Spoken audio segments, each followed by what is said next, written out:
The smell of decades worth of cigarette smoke and dust hits my nose instantly.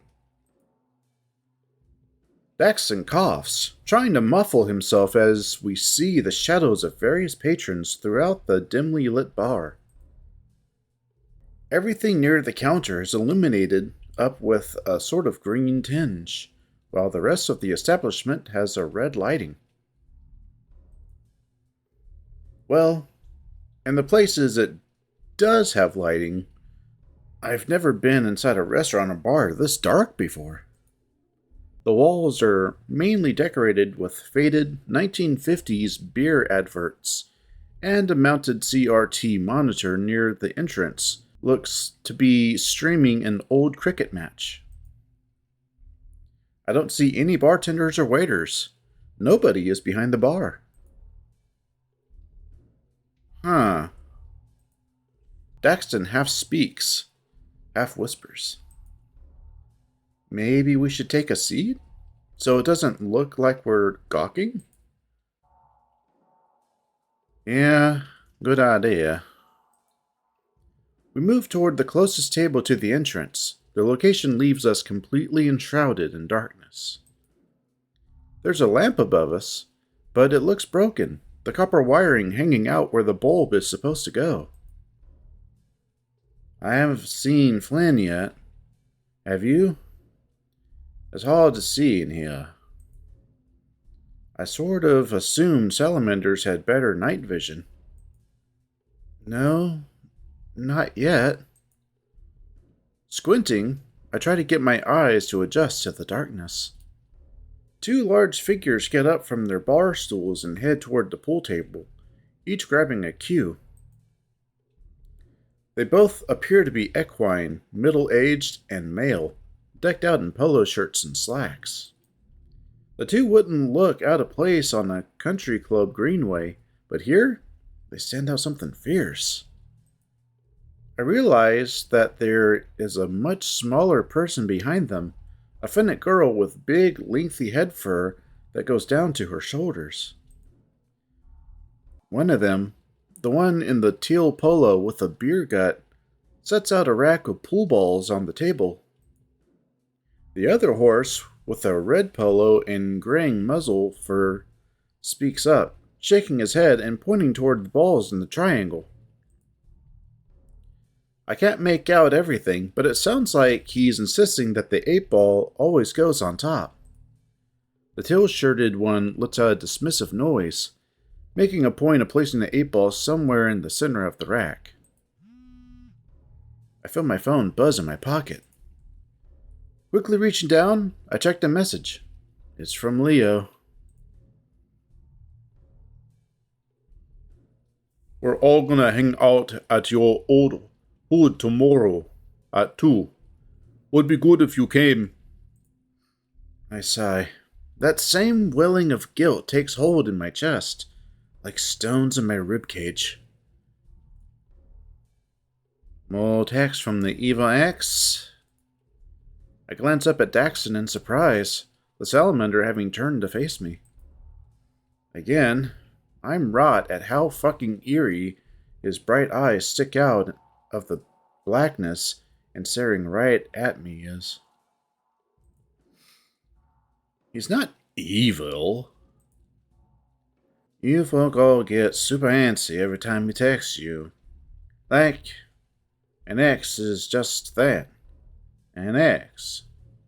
You don't gotta worry about them anymore. Daxton crosses his forearms and rests them on the table for a moment before hastily pulling them back.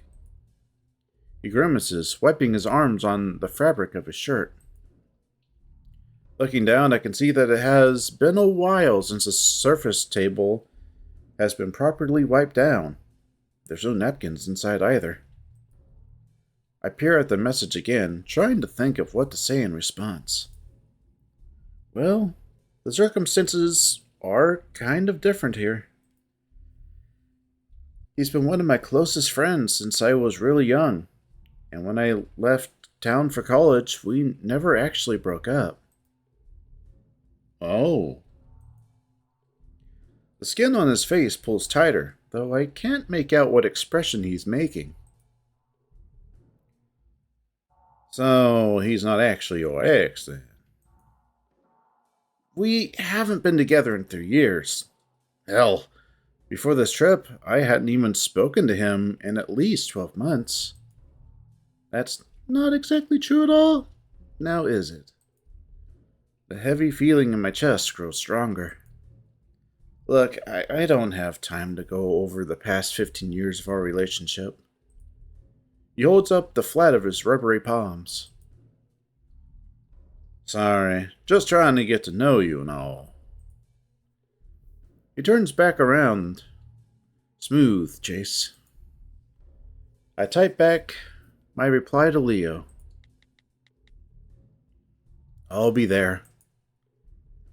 The sound of bellied laughter from the pool table catches my attention. The red poloed equine slaps the back of the smaller fennec, who looks to have just made a pretty nice shot. Her head fur flutters in front of her face and then slips right off, falling on the pool table. A wig. I realize now that the fennec isn't actually a girl at all, at least not physically.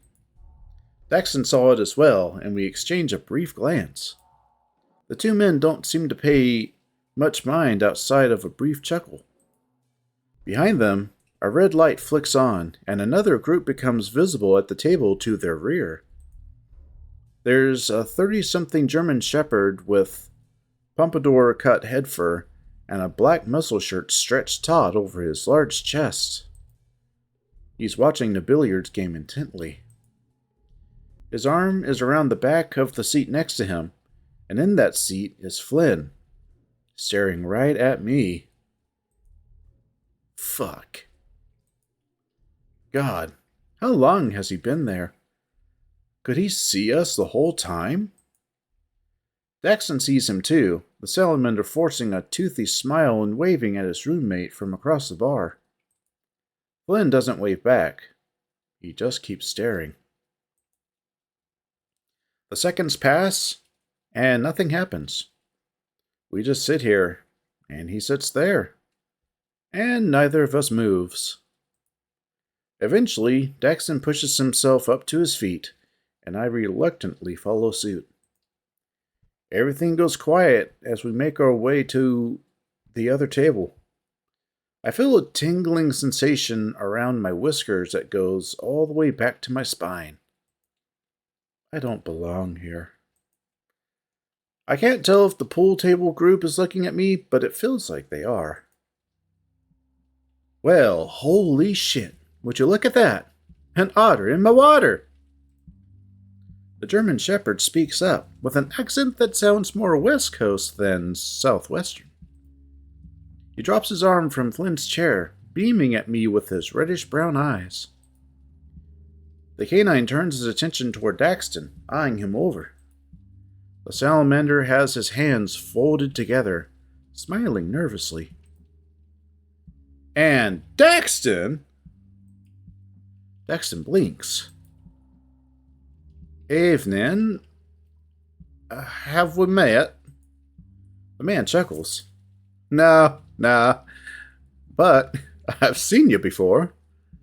Whenever I come over to Scaly Boy's house here, you're always in your room, all loner-like. Flynn's slitted gaze flicks from Daxton to me. His expression seems to harden before my eyes. What the fuck are you doing here? His scaled fingers curl up into a fist briefly before unfurling, the large lizard fidgeting in his seat. His tie is gone, and he's unbuttoned most of his shirt. Okay. Play this cool, Chase. Found your phone with the invite to this place. It was all propped up and everything. I say that last part with a bit of an accusing tone. Flynn narrows his eyes slightly. Invite? You didn't tell me you were bringing some friends. That's a first. The shepherd grins again. Tension so thick that you could cut it with a knife doesn't seem to dissuade his cheery demeanor. I didn't. He makes an indulgent grunt, his gaze flicking between us for a moment. Well, I'm Ryan, you know Flynn, and I know Daxton. So, who are you? He looks at me, expectant. Before I can speak, Flynn does. Chase. His tone is terse, bordering on outright warning. Chase! Oh, fucking otters are cute as hell. Like, you got your wee stubby fingers, plus you're all squeaky and shit. I blanched, not sure whether to be flattered or offended. Looked down at my fingers. Ryan just grins, the red light glistening upon the enamel of his fangs. Take a seat, you two. Good to see Scaly Boy actually has friends. Daxton looks down at one of the red fabriced chairs with a wary demeanor. Well, as long as they're not too sticky. This elicits a throaty, crackling cackle from the dog. It's part of the charm. Oh. Much like yours? Ho ho! Fuck me, man. Good one. I take a seat across from Flynn, who is now staring at a wall. Glancing over, I notice that Daxton had been standing with his hands folded behind his back, his posture completely vertical. Just like Captain Amicus does in Ad Astra. The salamander scoots past and takes a seat beside me. He fishes out Flynn's phone from his pocket and slides it over to him across the table. Flynn looks at it for a good 3 seconds before snatching it and shoving it back into his pocket. You're welcome. I didn't ask for this. Daxton just shrugs indifferently. Flynn looks at me again, his expression less intense, but still a frown. Hi. A quiet, yet shrill-toned voice peeps up from behind us. Turning, I see it's the gender-ambiguous Finnick fox from earlier. They quick walk past us, tugging lightly on Ryan's shirt. They mumble something I can't quite make out, and Ryan practically coos back at the little Finnick. He reaches up, squeezing their waist, and they make a little erp sound. Ryan pulls out his wallet, withdrawing a few bills and handing them to the fox. The middle-aged horse duo walks up as well, cues and grasp. The one with the red polo bumps into the Finnick, resting a hand on their shoulder. They flinch initially before a sheepish smile forms upon their lips. The Finnick spins around clumsily, nearly toppling over into the table. The older male catches them and keeps them in place. Easy now, desert cutie. They wrap their arms around the equine's girthy midsection, their paws gingerly patting at his back pockets. Oh, you want some money for something from the ball, sweetheart? Don't know where the tender's gone and ran off to. Red Polo fetches a $20 bill for the fox, placing it in the little one's maw. They're treating them like a youngling, but the fox looks to be at least 30 years old from the sagging of their face and splotchy fur. Of fucking course. Casey's doing that bidding war bullshit again. Flynn takes a swig of his booze. The older men stare at him, suddenly looking a bit uneasy. Red Polo turns, trying to usher Casey away toward the main counter. However, the fox seems to resist.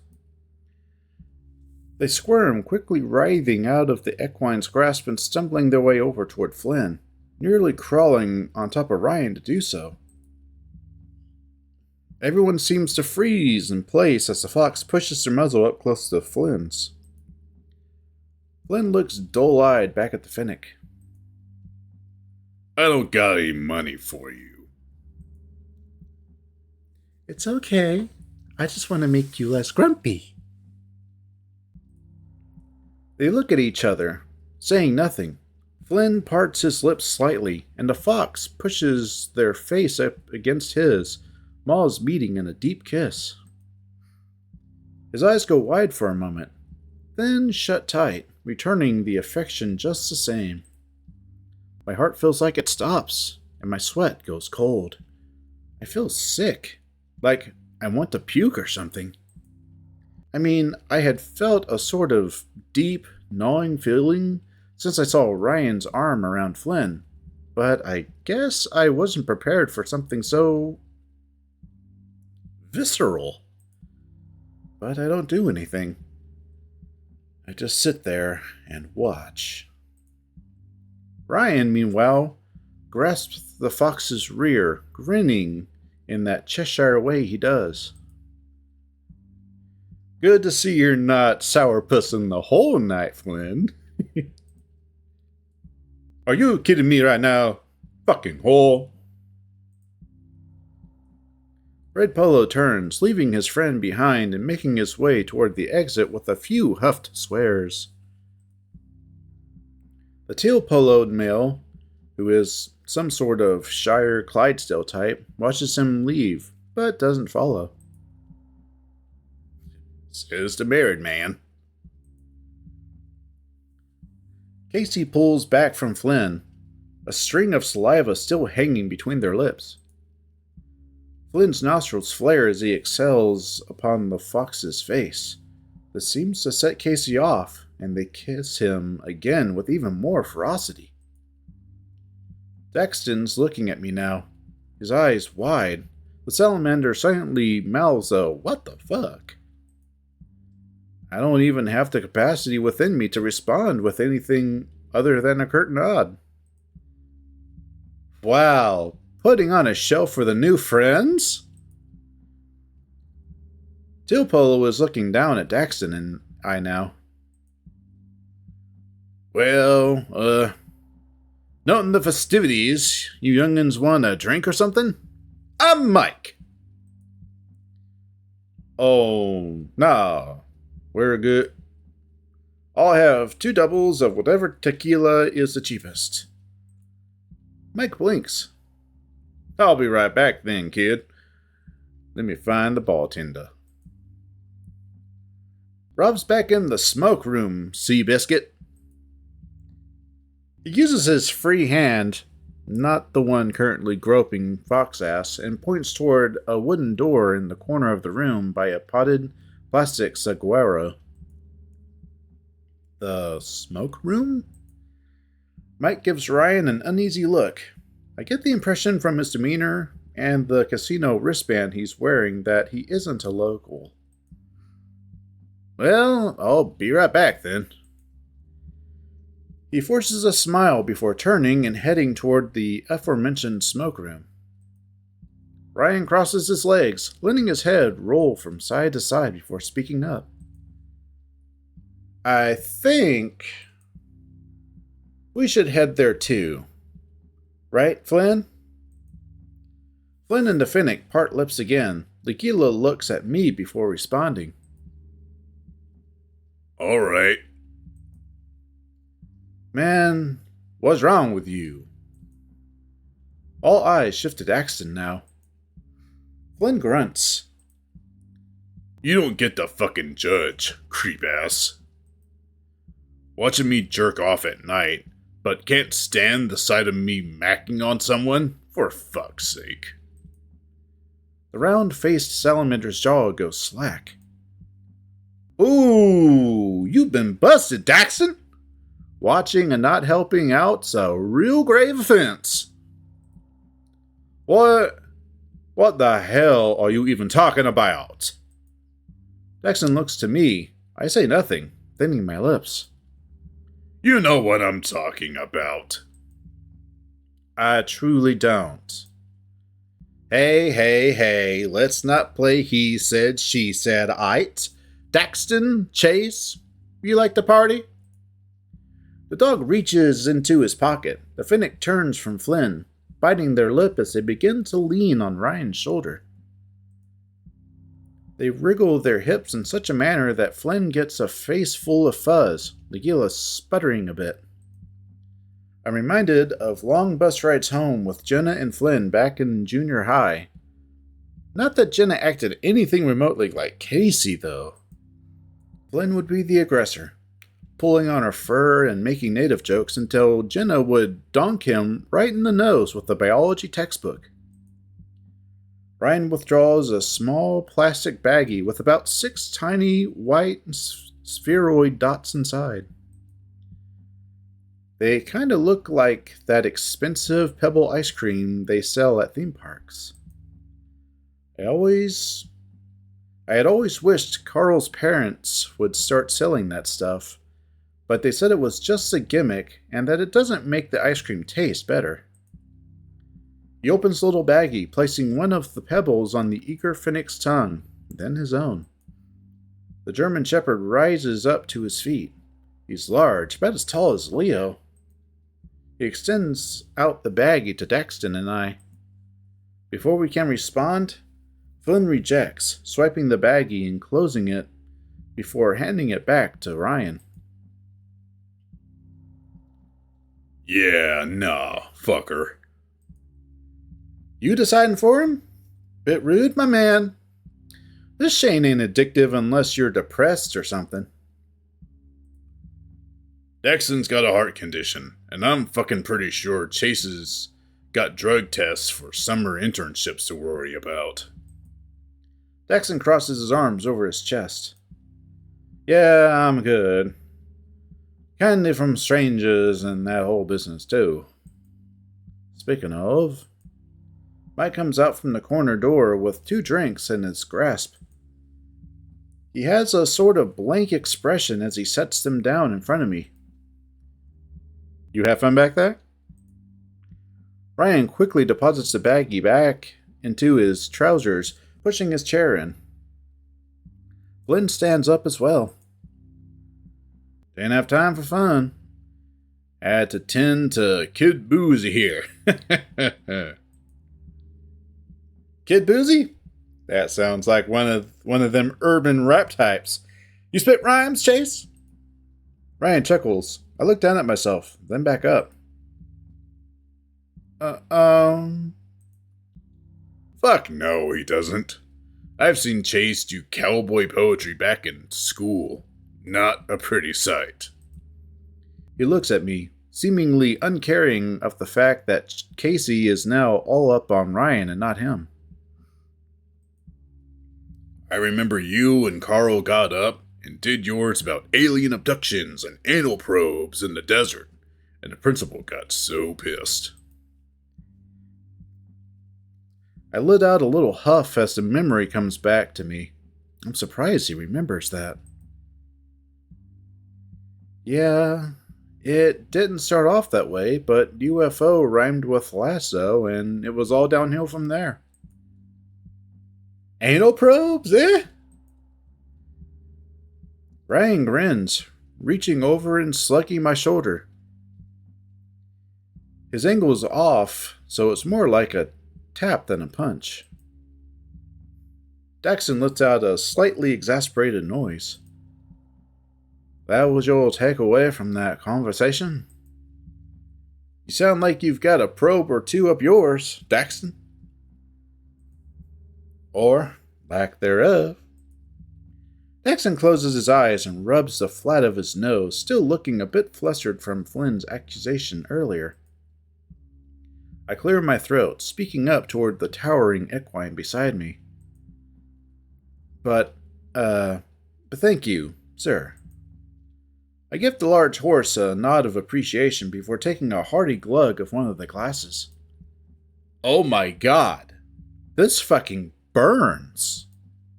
My muzzle pulls into a grimace as I try to swallow as much as I can.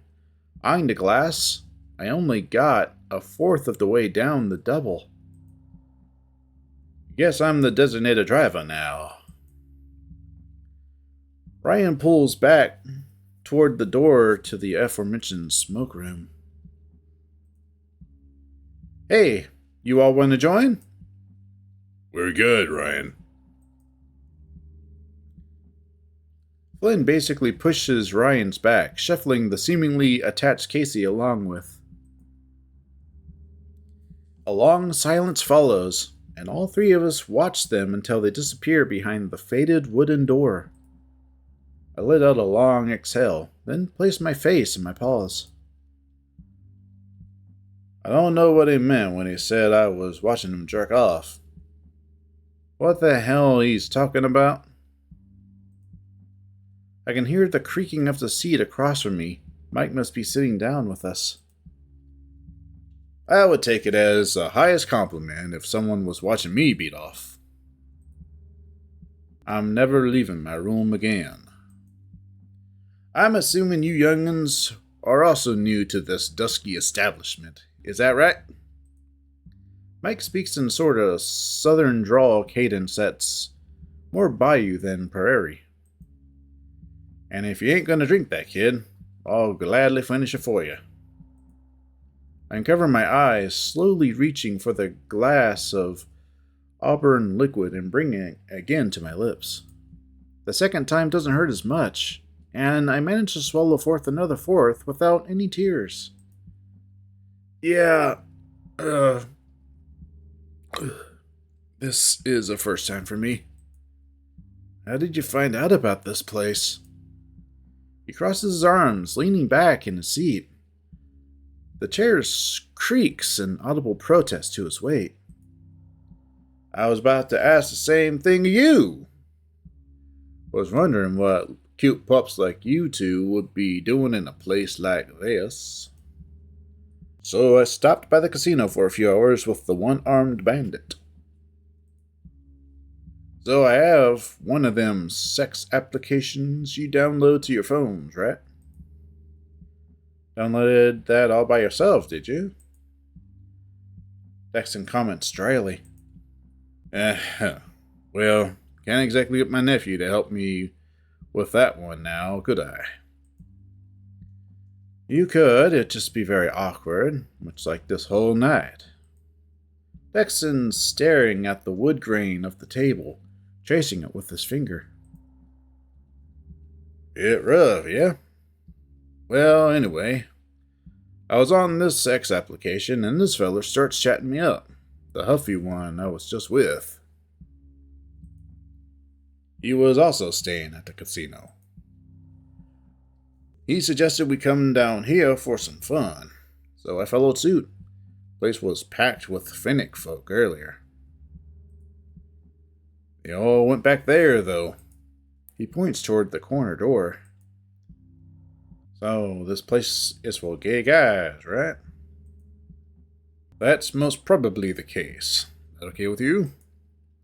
A slight smile curls on the edge of Mike's maw, and Daxton is wrought with a brief stutter. I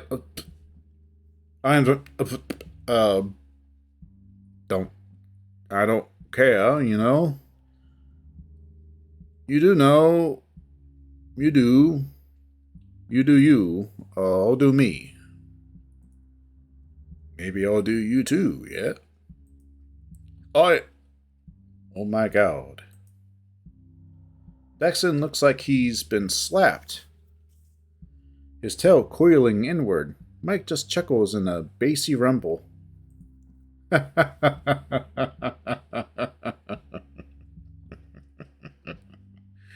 Oh boy, that straightened your curls, didn't it? Did you download that all by yourself? Ha! You sassy little shit. My phone vibrates. Is that a hail from Tactical? Daxton says this as if it is physically painful for him to utter those words. Mike's expression shifts, and he looks curiously at the salamander. I check my phone. It's from Flynn. Come to the smoke room alone. Huh. The empty feeling that had taken hold of me seems to alleviate some, and is quickly replaced by a whole new sort of anxiety. So maybe he's not leaving me high and dry after all. But what the fuck is he doing? Hail from Tactical? It's, reference. I hold up my phone. Flynn wants to talk to me, I think. Never straightforward with him, is it? I didn't know kids still watch that Astra. What? Daxton's attention snaps so quickly back to Mike, it's almost comical. I'll be right back. You can text Carl or something and ask if he wants to come in. I push myself up to a stand, realizing my legs feel kind of weak. I hadn't noticed much at the time, but they were shaking earlier something fierce. There's a no smoking sign hanging from the corner door. Little irony, I guess. With a low breath and a straightening of my shirt, I pull the handle and step inside.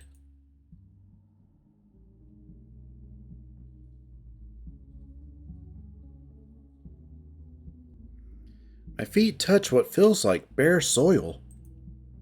With a quick check, I realize the floors are wood, just laden with a layer of dust, grime, and peanut shells. The smell of spilled beer, cigarettes, and sweat is a combination of the likes of which I've never smelt stronger.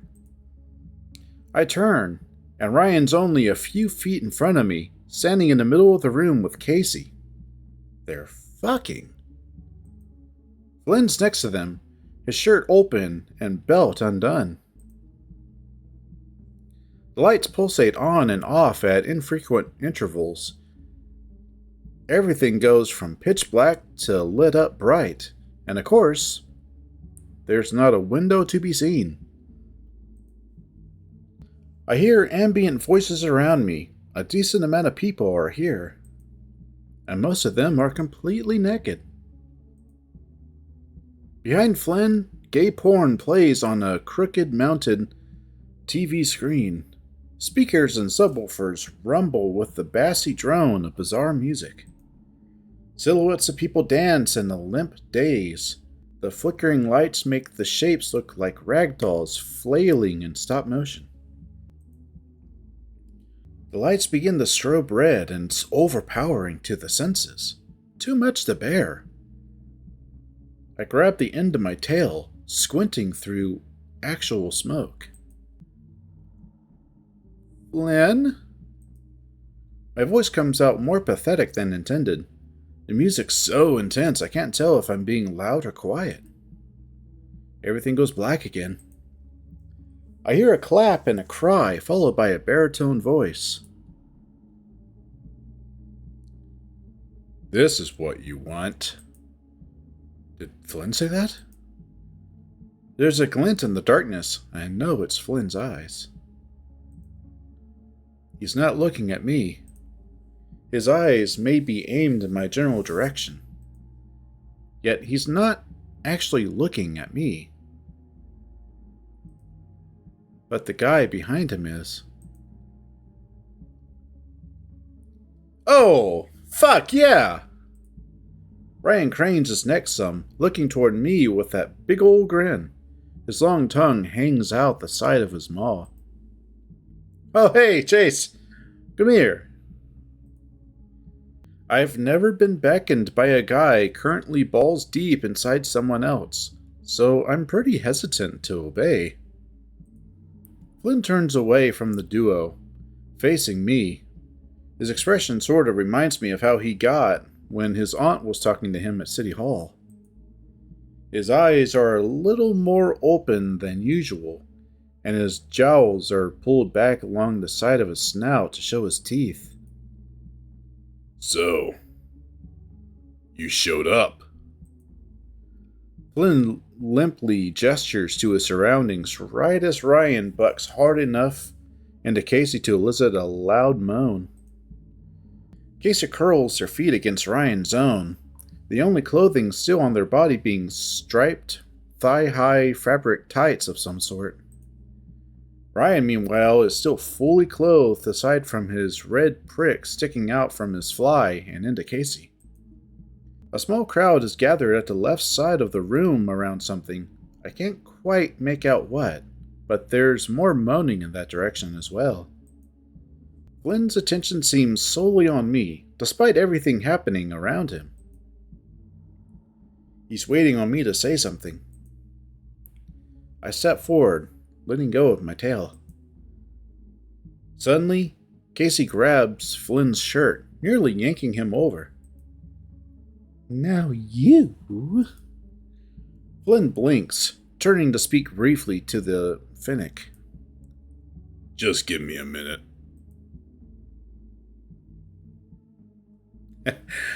Chase is not playing it cool right now, so I'm not going to have him start playing it cool. This is fucked. I pushed my paws into my pockets. God, how the hell did I go from watching old sci-fi shows with Carl and Daxton to this? Sorry. Wrong door. I turn, quickly trying to figure the weird, twisty door handle to get out of here. I hear the rustling of fabric and the jingling of a loose belt. A hand grasps my shoulder, and judging from the orange and black pattern, it's Flynn.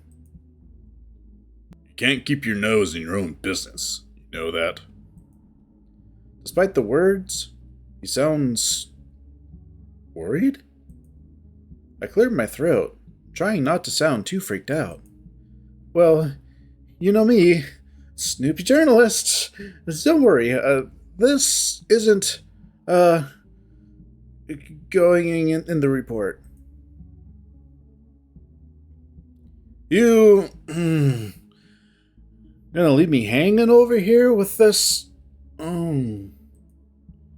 Ryan rests his heavy chin on the cooing Casey's shoulder, giving Flynn and I puppy eyes even as he bounces Casey on his crotch.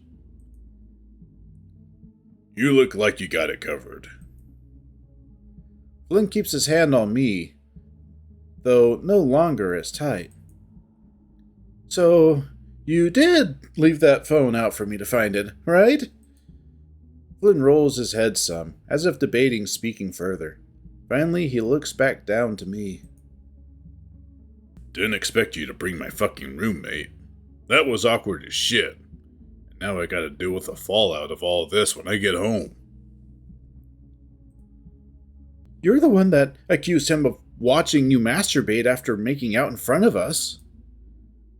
I'm pretty fucking sure he did. Or at least someone was. He didn't seem like that kind of person to do that. He doesn't seem like the kind of person to do that. And you never struck me as the sort of person who would be dumb enough to bring him along when I tried to make it damn clear I just wanted you. I blink. Wanted me? He ushers me back against one of the walls near the entrance. Looking around, I notice that the clientele seems to mainly fall within two groups. Finnick natives and middle-aged men. Most of them look like generic dads, which makes Flynn's presence here all the more strange. What the hell even is this place, Flynn? I feel the Gila's weight shift against me as he shrugs. Tits if I know. It's a fucking thing, though, ain't it? It's... you know. He looks at me, seeming to be judging the expression on my face. A fucking sleazy dump. There's a flicker of a smile on Flynn's face before the lights come back on. It's laden with a tinge of nervousness. With everything illuminated, I can finally see what the small crowd is all gathered around. There's an actual tiger in the middle. The guy must weigh 300 pounds. On his paws and knees in front of him is a rather chubby Finnick, large for his species as well. There's a jar of lard next to them, and the tiger's paw is... There's literally someone getting fisted over there, Flynn. Yep, I know. I wasn't gonna comment on it with you in your fragile mental state and whatnot. He sniffs, staring ahead while looking tight-lipped. How'd you even find this place? Ryan showed me it a long while back. It was so fucking gross. It was like 4 old-ass beavers with balls down to their knees written in the corner. And you came back? Oi, this ain't fucking ritzy-ass Pueblo where there's 12 gay bars within 10 miles, equipped with cheap beer and blowjob dispensers. You get bored. And lonely? Flynn grunts, and I feel his weight on my shoulder intensify some. So, Ryan's your friend. My voice comes across more curt than I meant. Flynn fidgets. The music gets loud for a moment, so we don't speak. He's a friend that's not going to be leaving in 3 days, so he's the friend. A pang hits deep inside my chest. I go quiet. I thought, fuck it. Might as well get all the baggage out and show you what I'm apparently all about and shit. You're all about seedy sex clubs? Well, it's just... I can't exactly go telling anyone else in the group about this shit. Oh yeah, Jenna, I was out at a bar off the res and was fucking some of your people the other night. How are you doing? I frown, coughing a bit from passing smoke. The people smoking inside and the lack of adequate ventilation are making my eyes water. God, she's already furious at you. DJ, do you know what sounding is? Because me and this bull guy did it last week, and he had a cross necklace. Reminded me of you. I find myself cracking a half smile at the hypothetical conversation, even if the other half of my face is still in a grimace. Yeah, no way. You don't actually do that, do you? Large Gila harumphs. I was the one getting it in my dick, if that's what you were asking. I'm a lizard. We don't got big urethras. That's disgusting. Flynn chitters a bit, himself. He doesn't usually laugh at his own jokes, and his tone is actually a bit sheepish. So, that's where my missing handheld stylus went. Nah, that was probably Carl. I used one of your parents' cantaloupes for getting off back in junior high, though. Don't remember if I threw it away or not. Again, Flynn fidgets. I can't say I've ever seen Flynn so damn antsy. I'm aghast, unsure whether he's being serious or not. Though, I might as well counter him. Uh-huh. You sure it wasn't one of the cucumbers? Nah, they weren't big enough for me. To my surprise, he reaches down and grabs my wrist. Look, you obviously ain't warming to the scene back here. That's an understatement. So if we're gonna have a talk, and I ain't pushing you one way or the other for this shit, let's do it outside. I'm not sure what he means by talk. In fact, I doubt he's even sure what he means by talk. Still, it sounds like a better idea than staying back here. I mean, that's what I'm here for, right? To talk to Flynn? Right. Alright, man. I'm... okay. That sounds fine. Flynn gives me a dubious expression. I feel him squeeze my shoulder some. Where are you two going? Ryan calls out from across the room, mid-thrust into Casey's behind. A few people actually turn their heads, looking at us. Flynn hesitates for a moment before grunting and shouting back. We're gonna go shit in each other's mouths. I blink. Flynn tugs on my shoulder and we hastily leave the smoke room.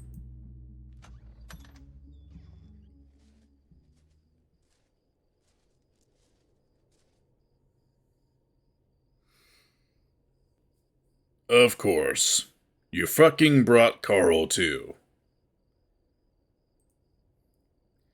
We come to a stop just outside the building, next to a small wash that winds by the parking lot. It's amazing how fresh the air tastes in contrast to the inside, though I feel the smoke in my fur even now. The bottoms of my feet are also stickier, from sources I'd rather not contemplate. For some reason, I'm a bit shaky, like it's cold or something. It still feels above 60 degrees out here, though. The Gila crosses his arms over his chest. His expression remains indiscernible, though his demeanor is twitchier than normal. So am I, though. So, you and Carl are like best friends. Why are you so upset that he's here? Flynn frowns. I told you earlier, dipshit. This wasn't supposed to be some big-ass gathering. Never thought I'd say this, but you seem like you're ashamed or something. Which, I mean, makes sense. This place is like... Flynn cants his head some, already defensive. What? Like, stuff you'd read about. Stuff that doesn't actually exist. Flynn waves dismissively, making a sort of disgruntled noise. I don't know what you want, Chase.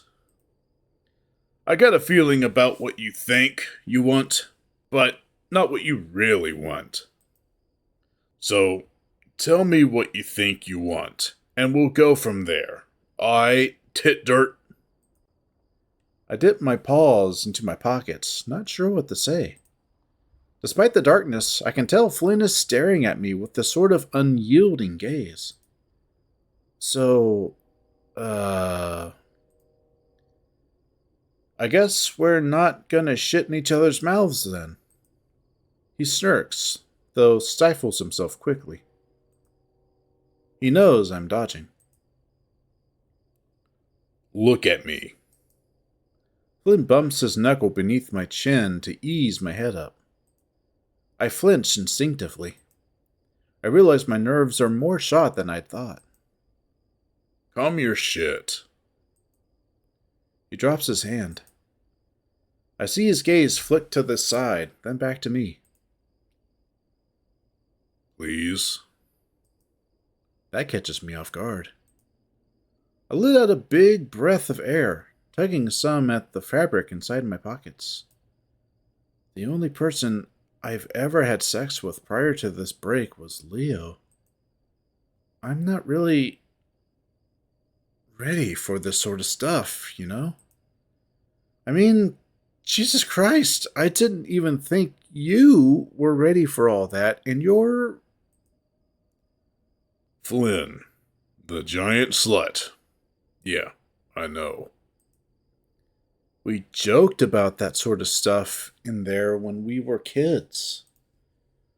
I didn't actually think you'd go this far. Okay, hold on. You're telling me you didn't fuck a single guy for the past 3 years? Yeah? Jesus fuck, Chase. You're an independent-ass adult living in a big city. You're not even that ugly. Your body's got this weird lumpiness shit going on. You smell like a clogged sewer drain. And your soul patch makes you look like a hipster cunt. But you could probably get anyone you wanted. He looks at me like he's going to elaborate on that last remark, but doesn't. Thank you? I reach up, touching my bit of chin scruff again. Still there. I get it. You and Leo being together so long fucked you up. You had your little perfect romance until it wasn't. You were two gay kids in backwards ass Shitville. Woe to ya and all that. Except you weren't the only two gay kids. There was one more. Flynn brings his hand up to his temple, rubbing at his brow ridge. He steps offward, moving closer to the edge of the wash. Despite everything, I follow him. I came out to you first. Yeah. And that was fucking baffling. He huffs, kicking a crushed beer can into the sandy loam below. You never took a fucking guess? The curtness of my tone takes him by surprise. He turns my way, his slitted eyes seeming to bounce, as if he's looking me over. Your horny 15-year-old ass wanted my dick. I let out a frustrated groan, resisting the urge to shove Flynn into the wash. No, idiot! You were the oldest, and despite how crude you were, I knew you'd know how to handle it in a way that wasn't, I don't know, patronizing or something? After everyone found out I was like this, people started treating me differently right away, yeah? I was 18. You were 15. You never took a fucking guess.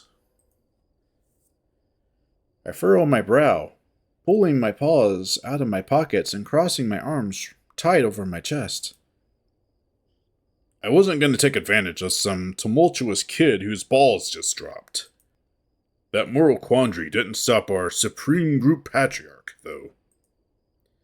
After that, folk treated you different, 'cause you had a big-ass Latin wolf wrapped around you at all hours of the day. When's your ass off about all that you want? But you two were fucking just the worst with that PDA shit. Leo bitches about how the group started splitting when we got older, like it wasn't his own damn fault. Who wants to be around that fucking stuff every day? I curl my paws into fists. I don't think I could take Flynn in a fight, but a clean punch in the jaw is starting to feel more and more worth it. So, that explains it all, then. Gay stuff disgusts you. You think you're disgusting. So you cling to places like this because it's what you think you deserve. I adjust my arm out, pointing to the dilapidated, red building beside us. You're a self-hating prick. Flynn stares ahead, going quiet as a large semi-truck passes on the nearby highway. Something seems to change in him, like a switch being flicked. After a moment, he blows out a long breath of air before simply shaking his head. Fucking way off mark. Aren't you supposed to be a journalist or something? You two ignored all of our asses. Carl was your best friend, and you just fucking dropped him the moment you started riding the dick of Mr. Football. Did wonders for his self-esteem, really. He turned out just peachy. Yeah? And TJ. Oh man. What a bunch of victims you two were to his just overwhelming Christian persecuting. Flynn, don't be saying bad words in front of him. He's very delicate. Yeah, I'm the bad guy. But you two took some sick pleasure insulting him and his nice-ass family because of what he is. Even though you two knew damn well he nor his family has anything close to ill will for us dirty sodomites. Then there's Jenna. Remember when you three all used to hang out at Leo's whenever shit got real fucking awful for her? Remember how that just stopped when you two started learning your dicks could go in each other's asses? Remember how shit got worse and worse for her? Remember when she changed her name? Remember when Adam killed himself and her dad did that thing? Flynn steps toward me, hunching down nearly a foot to meet me eye level. Heard you at least found some time to give her a ride out of town when she finally had to run away, though. Since you and Leo were fighting that weekend. See, when Leo and I fucked, you didn't see him cooing about it to everyone in earshot for the next week. I feel my chest going tight. But what? Flynn rises to his full, unhinged height. Without another word, he turns and walks past me. But what do you mean? My heart pounds and I follow. Where are you going? He rounds the corner. I try to catch up, but my foot catches on a root. I slide forward. I feel my fur scrape the bark. My body flips somehow, and my tail strikes the ground first, bending back and launching me forward like a spring. Next thing I know, my whole body is in the air before I feel the dark, sandy ground of the wash bed meet my face. My ears ring, and I feel blood begin to seep from my nose. I lay there, unmoving. As I shut my eyes and feel a sting within them, I realize I haven't cried in a long time.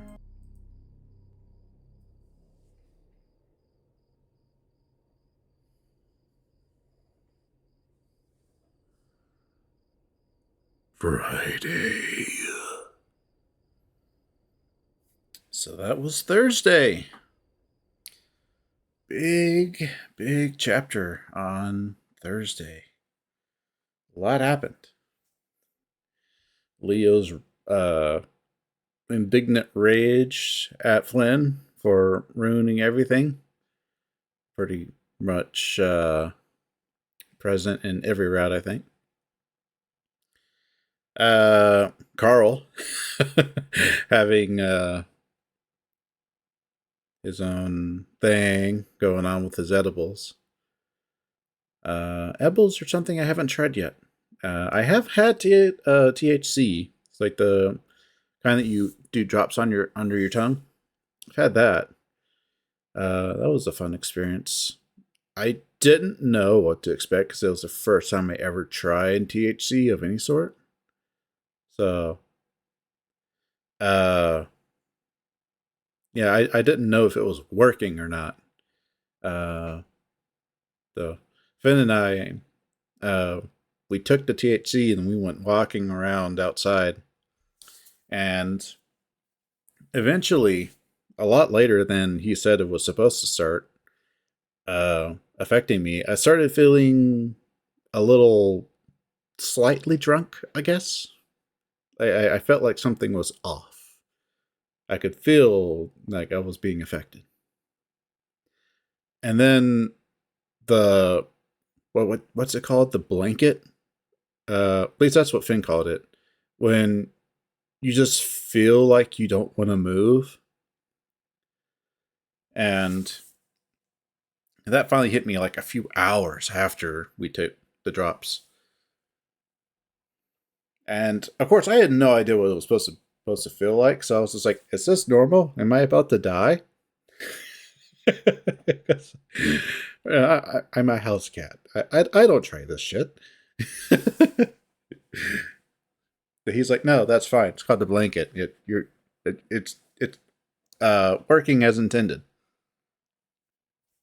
It was about the time that my relatives decided to have some friends over. It was about the time that the blanket started affecting me, and I just wanted to go upstairs and take a nap. So I had to endure them for about 10 minutes before they figured out that, oh, this dude's high. Fun experience. I wasn't embarrassed. at all. And Finn was already back in his room, so it was like, okay, I'm gonna go do my thing in my room. Which my thing was taking a nap. Felt good. Probably best nap of my life. Let's see. After that, yeah, City Hall. Flynn's creepy aunt, and I think she's creepy to the same reason that obviously she's creepy for the same reason that Duke could be considered creepy.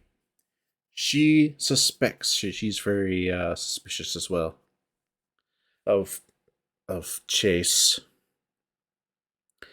Uh, One thing that shows up again and again, well, at least twice in this J on Thursday, is the perspective, the change in perspective that you get to see surrounding Sydney and his death.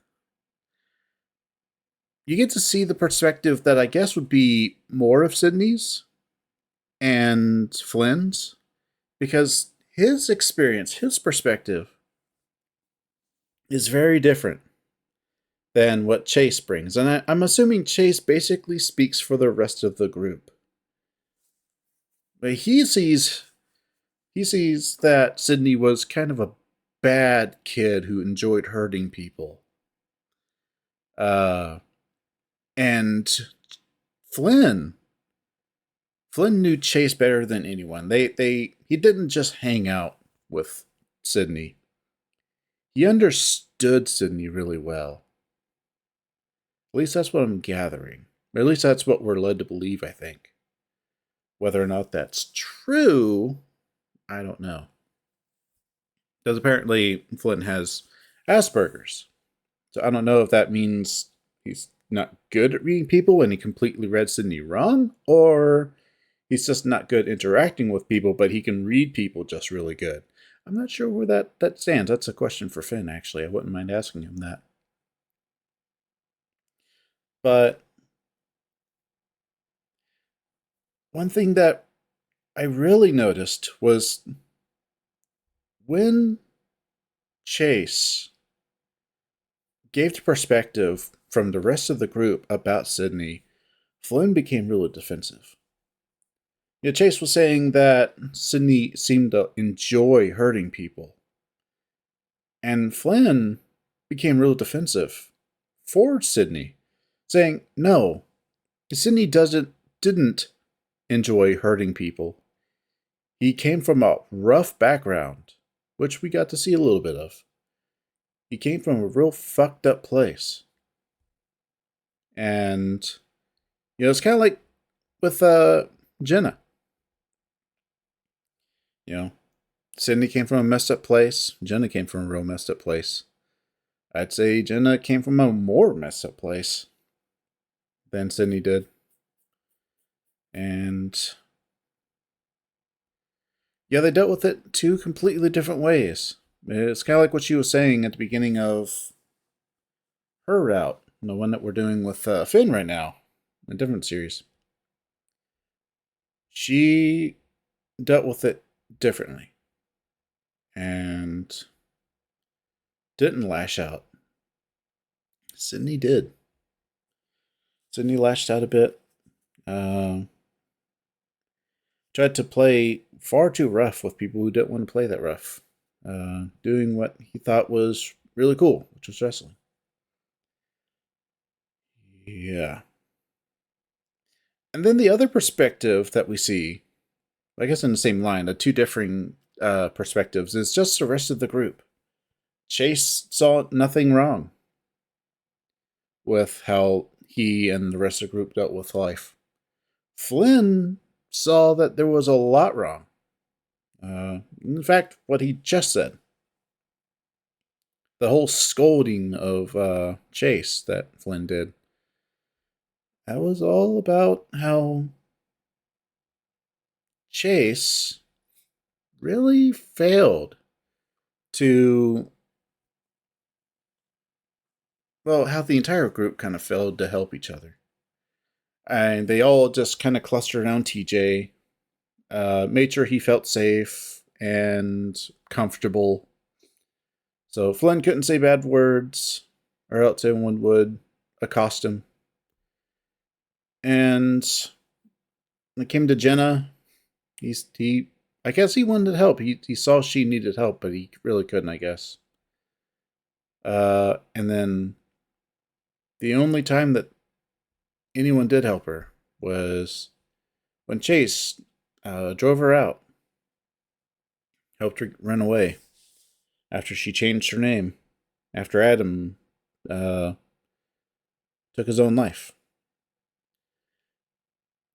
And Flynn basically says the only reason that even happened, well, Chase bothered to help her, was because he and Leo were fighting that weekend.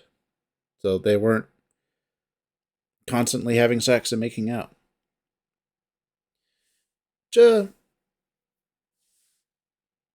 You get to see the perspective. Flynn is older, he's more grown up, and he sees things differently than everyone else, because he does seem to be on the outside of the group. That is one thing I notice, I think everyone notices, is that he is kind of the outsider in the group.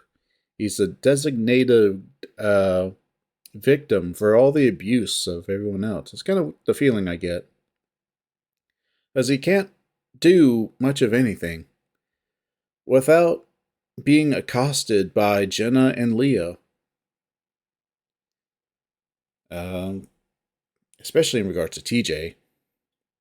Which, in a certain way, Flynn kind of deserves, because he did accost TJ first, and everyone is already super protective of TJ, since he's so soft and, what's the word? Easily offended, vulnerable. So, they're very protective of him. Which just makes Flynn easier to pick on by those two. You can definitely see it. I feel bad for Flynn. But I hope you are enjoying this series. Hope you're enjoying the voices I'm giving these guys. Especially Daxton and Ryan.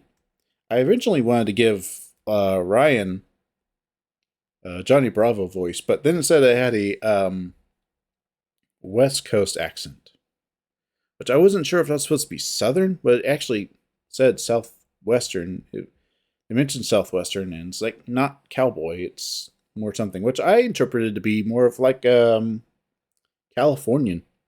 So that's kind of what I just gave him. I just gave him my own voice. I've been in California for 20-ish, 25-ish years now, 20, something like that. So it's a big state. I don't think anyone's going to find me. But yeah, hope everyone's enjoying the voices. And of course, thank you everyone for watching and listening and liking and commenting. Again, I like to hear what everyone says. I like to hear and read people's comments. So feel free to comment. And I look forward to reading it all. Giving a little heart and maybe commenting back. Well, that will do it for this episode. This part. And until next week. Yeah, sounds right. Until the next part, thanks for watching, everyone. Take care out there. Bye!